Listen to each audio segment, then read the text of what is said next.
2023, a 57-year-old patient with end-stage kidney disease made a decision no one expected. He refused dialysis. No machines, no tubes, no hospital visits. Everything was stacked against him. Until he found one last lifeline. A connection with one of the leading experts in intestinal dialysis, a type of dialysis you can actually do without machines, without needles, just by taking a single supplement. Then, the incredible happened. With just this one supplement, the 57-year-old man was not just able to avoid dialysis, he was able to get his creatinine back to normal in just 1 week. Catherine here, I'm a doctor of natural medicine, and what I have to share today is one of the most groundbreaking treatments ever published in a medical journal. Picture this. You are a CKD patient. You've been told dialysis is your only option. But suddenly, you're offered a choice.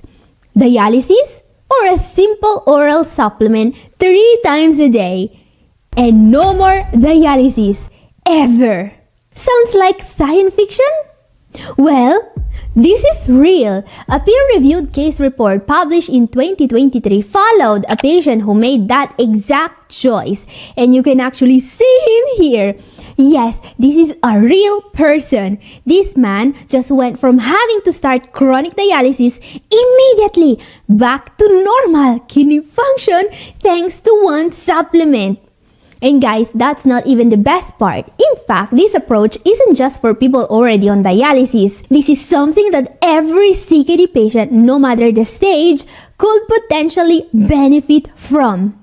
But yeah, I know what you may be thinking. This is impossible. No way that actually happened. No way an end-stage patient avoided dialysis with just one supplement. And while I think skepticism is a great thing, you see, there is one thing you are not considering here. This is from a study published on a very respectable medical journal, and I know who the author of this study is. Not personally, but professionally. His name is well known in nephrology circles. Dr. Amir is a specialist in pediatric nephrology and a pioneer in this field. I know all about his work. I know about his method. If anyone could help a late-stage CKD patient reverse their symptoms and dodge dialysis, it's him. And get this is an one-off miracle. This doctor has used his intestinal dialysis protocol on multiple patients with equally stunning results. This is not an isolated case. He's done it again and again and again. So the big question now is, how does it work? How can one supplement possibly replace the work of a dialysis machine? Let's break it down. So this 57-year-old patient had a creatinine of 4.5 milligrams per DL and was already showing serious symptoms. Now, with a creatinine of 4.5, eGFR is around 14, alright? And that doesn't automatically mean dialysis is needed. I mean, I have patients with a GFR like that have been able to go on for years without dialysis by following a low-protein diet. However, this man was different. He was symptomatic, and that makes all the difference here. Because you see, we can tell a stage 5 CKD patient to wait some more before starting dialysis if they do not have symptoms of toxin buildup. However, this 57-year-old was having symptoms like nausea or vomiting, and that is usually treated with chronic dialysis. Otherwise, they are going to starve, right? Which is not very good for you. Something else that may warrant the need for dialysis is having lab values that cannot be controlled with normal medications. This man was having very severe anemia that didn't respond to treatment, and that's another sign dialysis was needed. But how will dialysis help with that? It would help because all these symptoms are caused by just one problem: nitrogen retention, or the accumulation of urea and other products of protein metabolism in blood. When a patient does peritoneal dialysis, dialysis fluid is used to shift all these toxins in the peritoneum and then outside the body. But what if we could shift all those toxins to the gut instead? Well, that's what we call intestinal dialysis. During intestinal dialysis, a patient consumes a relatively large amount of a special type of soluble fiber, which is then digested by the gut bacteria. And this would in turn cause uremic toxin to shift into the intestine in large amounts. Yeah, so it's a bit like regular dialysis, but without the need for, being tied to a machine for long hours every other day. And guys, as I was saying, while this is not a treatment commonly prescribed to CKD patients by any means, it can be done. There is proof in scientific literature, and the results are in front of us. This man was saved from dialysis with this approach. After the treatment, his GFR was 79. So the big question is, what supplement can be used to get a patient to do intestinal dialysis? Well guys, as I was saying, getting CKD patients to stop dialysis with intestinal uremic binders is not entirely new, alright? Actually, this doctor, Hippocrates Yatzidis, a Greek pioneer of nephrology, was doing it back in 1984, if you can believe it. Yeah, it's true. And it's amazing because we didn't have nearly enough knowledge of the renal diet back then. We didn't really know how much to restrict protein. We didn't really know how to manage potassium and phosphorus effectively. And we didn't even have access to the cool fiber supplements we have today. Actually, what this Greek doctor was using in the 80s was something called locust bean gum, which sounds disgusting, but it is not. Actually, while we don't use locust bean gum for uremic binding anymore, today you may still have heard about this remedy. It's something called carob powder, a cocoa powder alternative. However, its effectiveness as uremic binder is not the best. It was not well tolerated by patients back in the 80s because at the doses needed to achieve intestinal dialysis, it had several side effects, as you can see. Something else they tried back in the day as a form of intestinal dialysis is Ispagula husk, but you probably know this fiber as psyllium husk. And well, psyllium husk is amazing. It doesn't just work as a uremic binder. It also helps with weight loss, cholesterol, and with gut health in general. However, it requires a lot of water to be used, and when taken at high doses, it can cause several side effects. It was abandoned as well, just like arabinogalactan, another form of fermentable prebiotic fiber that we get from large trees. They needed something better, a form of soluble fiber that doesn't require a ton of water, that doesn't have a strong taste, and that doesn't cause side effects in high doses. Actually, there is just one supplement that can do that, and that I strongly recommend to advanced stage CKD patients for its impressive benefits. I'm talking about acacia fiber, and it comes with many benefits. It almost taste free. It doesn't need water. You can basically add it to anything with some liquid in it. And most importantly, it can be used at high doses without side effects, which makes it an incredibly powerful uremic binder. Now guys, we will see how to take acacia fiber and how to find it in a moment. In fact, even if you are already taking this supplement, you are unlikely to be taking as much as the 57-year-old patient is taking. We will see why in a moment. Before that, I need to make something crystal clear. What this patient achieved, getting off dialysis with one supplement, didn't happen in isolation. Acacia fiber was the cornerstone, yes.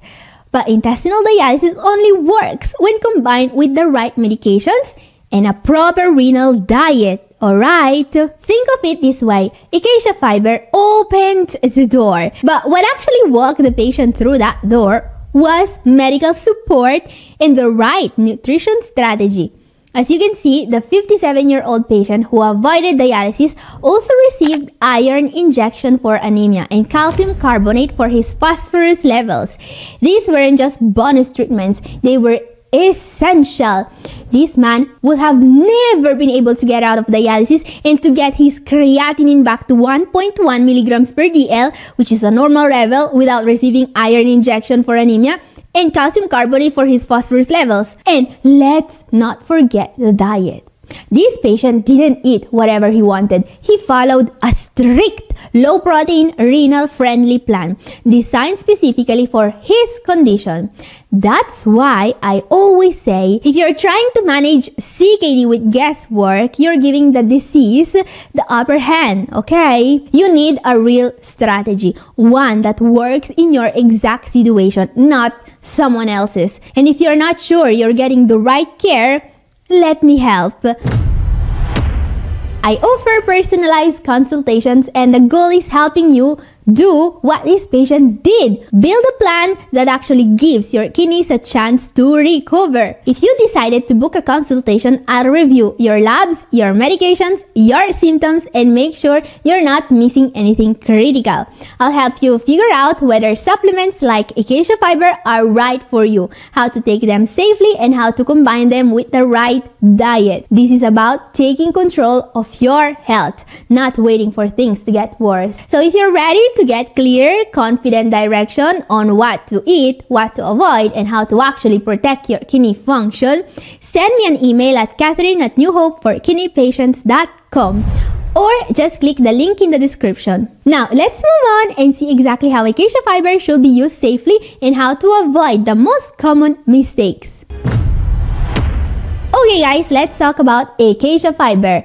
So as I was saying, it's not enough to take ESRD to get, it to perform the job of intestinal dialysis. That would be too easy. No, you would actually need to take a ton of it.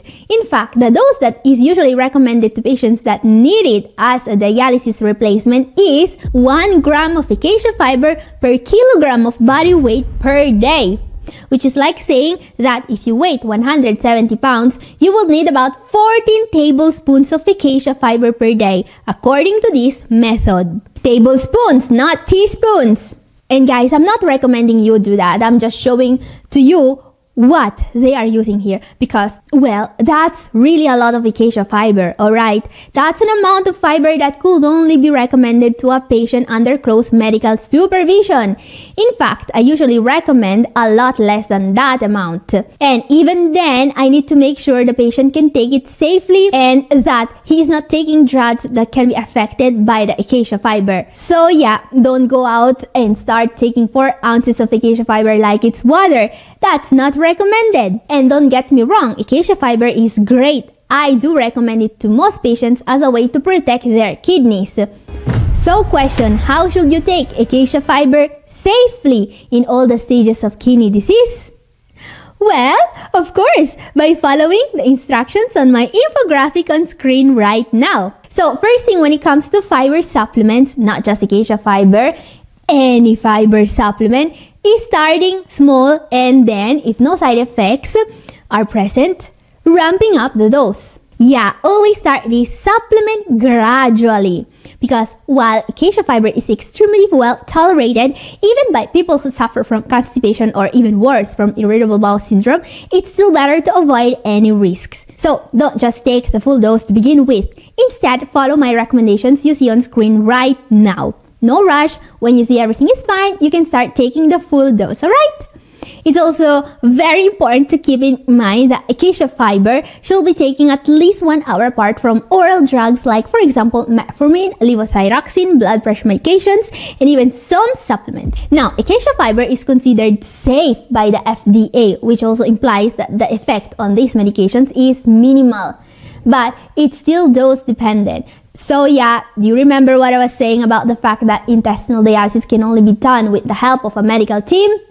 This is one of the reasons why. Now, as you can see from my infographic, the doses I recommend are much smaller than what can be used to do intestinal dialysis.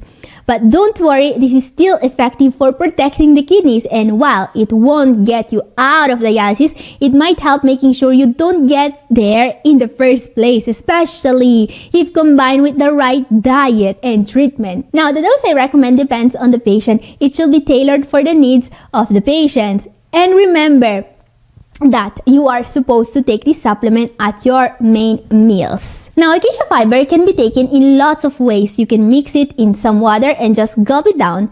You can use to make soups denser. You can add it to smoothies, to your oatmeal. Be creative. Now guys, there is something personal I want to share with you. Over the years, I recommended acacia fiber to many of my patients because it works. It's safe, it's effective, and for people with kidney disease, it can make a real difference. But the problem? It's actually hard to find a clean, reliable, medical grade supplement. So many products out there come with fillers, additives, or mystery ingredients. Not to mention the bad habit many brands have of changing formulations without any clear indications of that happening. I got tired of telling people to buy something and then ask them to double check the label for hidden phosphorus, potassium, or magnesium stearate. So I decided to solve the problem myself. I created renaBIOTEC, a supplement brand made specifically for kidney patients. And one of the first products we're launching is renaFIBER, a pure acacia fiber supplement with zero additives, zero junk. Actually, there is only one ingredient in here: medical grade acacia fiber. That's it, nothing more.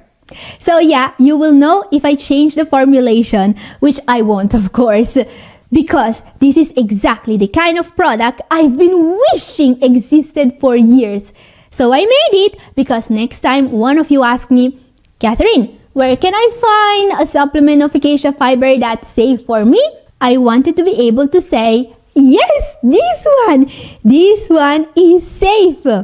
So you'll find a link in the description to renaBIOTEC.co, where you can check it out along with a few other supplements I've developed for kidney support. And I'll be talking more about them in my future videos, so don't forget to subscribe and tap the notification bell if you haven't already. And if you want to know more about what actually works to protect kidney health, the real science back strategies, my video appears for you in this video.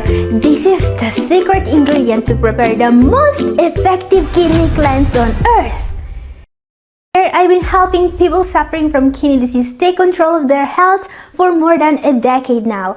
And I have seen amazing results with CKD patients who have improved their kidney function, reduced their inflammation, and lowered their blood sugar levels. One crucial insight I've learned from my journey is that kidney disease calls for a more holistic, natural approach. Because you see, prescription medications work, no doubt about it, but there is an organ that's going to pay the price for all the medications you take: the kidney. This is where natural medicine can help us. What I want to share with you today is not just a common preparation. Thanks to my background in naturopathy, today I will share with you an industry secret of natural medicine. This tea has a secret ingredient that only few experts know about, an ingredient with incredible kidney detoxing benefits, which can make a huge difference in your kidney health, naturally and fast. It will provide you with a fast but long-lasting boost in your kidney health. And while you'll see immediate results, this preparation truly shines when it becomes a part of your daily routine. It's like planting a seed and nurturing it every day. Small, consistent changes can grow into a mighty tree of good habits. Now guys, this tea is not the only good habit I want to share with you today. There is something very important I want to talk about. You see, this tea is not a magic bullet. It works best when combined with other 3 healthy habits I want to share with you today. The goal, the most effective way of cleansing your kidneys naturally and fast. Don't miss my last entry in particular, because without that one, the other 3 are going to be useless. So watch this video very carefully, especially the last part. And before I start, please keep in mind that you want to consult your nephrologist before adding any new supplement to your regimen. Now guys, as promised, there is a potent preparation that's coming from natural medicine that I want to share with you. This is a tea, a decoction to be more accurate, and it is a potent one. Let's see how to make it now. What you see here are some powerful herbs that we will use to make a decoction. These are very easy to find. Most herbal shops carry them, and the way to prepare this is going to be super easy. First thing here is a favorite of mine, Astragalus membranaceus. Seriously, this plant is so good for the kidneys. You will benefit from this preparation even with Astragalus alone, without adding anything else. Why am I saying that, you may ask? Well, Astragalus was extensively tested in stage 4 and 5 patients with just one goal in mind: delay end-stage renal disease as much as possible. And the results they obtained were impressive. In particular, stage 4 patients were able to increase their GFR by 12.4% in just 3 months, as we can see here, which is absolutely impressive. Now, Astragalus was tested very extensively on people with kidney issues, with several studies confirming these findings. One of the most interesting properties of Astragalus is its ability of protecting the kidneys from the dangers of diabetes. Studies say that it can lower blood sugar levels and treat diabetes. As we can see, in this meta-analysis, Astragalus significantly reduced fasting plasma glucose in people with diabetes. Fasting plasma glucose is the most important marker of diabetes, and this meta-analysis involved 1,054 participants. We can be sure that these results are solid. There are various ways you can take Astragalus. Most common is the extract. Test subjects took 2.5 grams of Astragalus twice a day for up to 1 year. But what I'm going to use today is the desiccated root of the plant. This is even more natural. And in my preparation, I'm also going to add stinging nettle.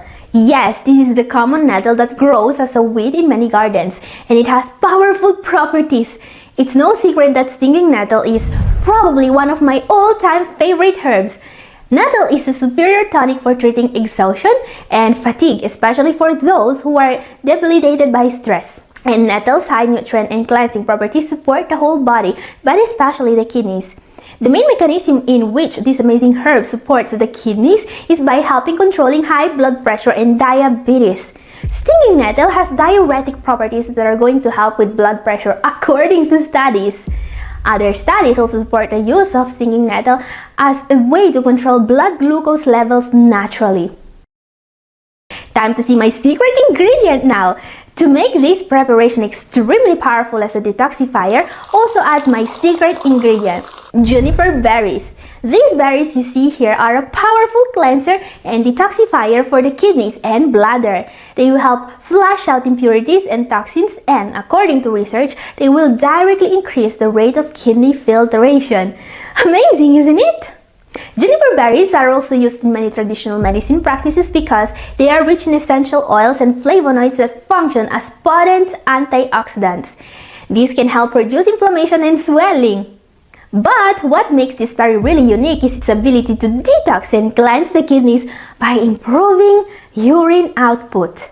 This is why some contemporary herbalists primarily use juniper as a diuretic, alright? Yeah, juniper berries are a powerful detoxifier, almost a form of natural water pill. And this is some sort of trade secret, by the way. Now, what you need to know is that while most people won't have problems with this berry, it's very safe, don't worry. There is a chance of mild discomfort and stiffness in the low back when you use this tonic. If this happens, don't be alarmed. These signs are only showing that the release of toxins from the kidneys is happening. This will only indicate that the secret ingredient is indeed cleansing your kidneys. Time now to see how to prepare a decoction out of these powerful herbs. This is what naturopaths do to make herbs more powerful, because you don't want to leave any of the benefits of these herbs on the table. So first, I'll add the astragalus and the juniper berries to the mortar and make them into small pieces. In the meantime, here you can see the right quantities for these herbs. Then, these herbs need to soak in about 30 oz of water or a little bit less than a liter for 2 to 4 hours before making the preparation. This step can also be done the night before if you want to make the tea in the morning. Now they're ready to boil. When the water boils, reduce the heat and let simmer for 20 to 30 minutes. Strain, allow the tea to cool, and our kidney tonic is ready. And guys, if you think this was interesting, consider sharing this video with a friend and also give it a like. Time now to learn more about a good habit that can make a fast and effective natural detox actually possible. Because this tonic is going to be a huge help in detoxing your kidneys, no doubt about it. But there are 3 other habits that can help even more.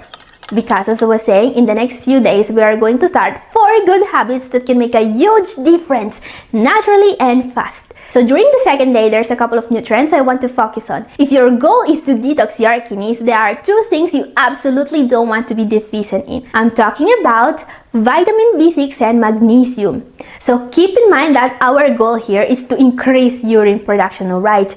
This is a way to directly improve the filterating ability of the kidneys. And in people with kidney disease, vitamin B6, especially when combined with magnesium, is linked to increased urine production, suffering from premenstrual syndrome, alright? But they were also suffering from water retention, and as we can see here, magnesium and vitamin B6 together had huge effects on water retention when compared to a placebo. Now, while people with kidney problems were not the primary target of this study, we can still benefit from their findings. First of all, because magnesium deficiency is extremely common in CKD patients and it can cause serious symptoms including high blood pressure and water retention. And taking magnesium with vitamin B6 has also shown to improve absorption significantly. So, how to benefit from these findings? If you have kidney disease, get prescribed a renal multivitamin containing vitamin B6. An ideal dose for B6 is around 10 milligrams a day. Take it with 300 or 400 milligrams of magnesium oxide a day. This is recommended for kidney disease patients. Just remember to consult with your nephrologist if you want to supplement magnesium. Albeit rare, some patients have too high levels of this mineral. Now guys, the question I always receive when I talk about magnesium is, why do you recommend magnesium oxide when there are other forms that are more bioavailable? The reason is because magnesium oxide is the most studied and most effective form of magnesium in people with kidney disease. Okay, so we know that it is bioavailable, enough at the doses recommended. But if you want to learn more about the other forms of magnesium, I've made a full video about this topic. Okay guys, we have seen 2 incredibly effective ways of boosting your kidney function in a very small amount of time. Okay guys, we have seen 2 incredibly effective ways of boosting your kidney function in a very small amount of time. But there is one thing that's even more effective than these 2 tips. And I know this is going to require some effort, but I promise that it's going to be worth it. I'm talking about exercising. Exercising regularly is the best friend of your kidneys and your health in general. Says science. Exercising is the most effective way to go from losing kidney function to improving it. What? You don't believe me? You want to see some proof? Well, I'm glad you asked because there is some very solid evidence to prove that exercise can help you. In particular, there is a very recent study conducted on a huge number of CKD patients, 1,199, that proved once and for all that exercising protects the kidneys. So what they did in this study is dividing the test subjects in 2 groups, alright?